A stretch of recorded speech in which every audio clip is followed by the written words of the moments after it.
Hi friends, my name is Matthew. I'm on the internet as ToadieCo. I think drawing's pretty fun.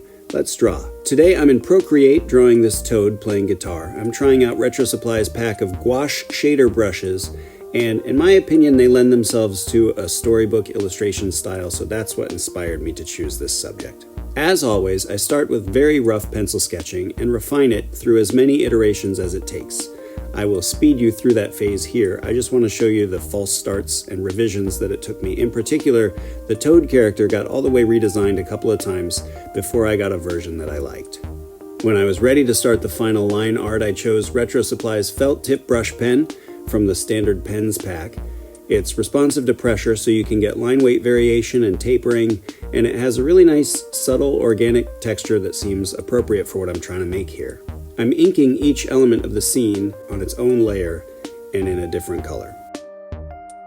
With that step done, it's time to do my coloring. I'm working roughly back to front, starting with a blue sky background I'm putting down with one of the gouache shader brushes. I always like to keep different colors on different layers when I can, so that if I need to clean one up, I can without interfering with any of the others. And my general strategy is to apply flat colors first, then go over top of them to add shading and texture. For laying in those flat colors, I'm using the Perfect Gouache brush from RetroSupply's Mid-Century brush pack. I use this brush a lot, not just to get mid-century style effects, but to color almost anything in any style. It's super smooth, but it also offers good control. It gets nice and broad with pressure, so you can spread a lot of color efficiently. But it's also got some texture to it, especially when you use the side of the pencil. So this is a flat color layer, but it still has a little bit of character.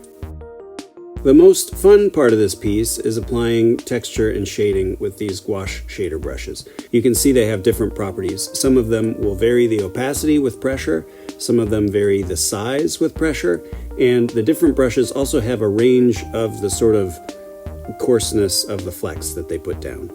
Obviously, you can adjust the size of each brush too as needed. So I'm just playing around with the options, mixing and matching, and it's really fun to see the variety of effects you can get.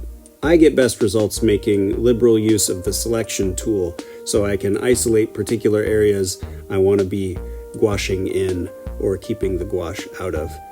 Gouache is fun to say. Finally, I'm going in with some highlight colors to partially outline some of the shapes on the layer just below the main line art. That gets them to separate a little bit. Then I fine-tune the colors, then flatten the whole thing and apply one of RetroSupply's phantom paper textures. And as they say on the internet, viola, it's done.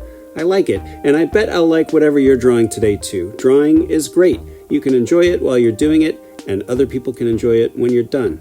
I'm gonna go draw some more. Bye.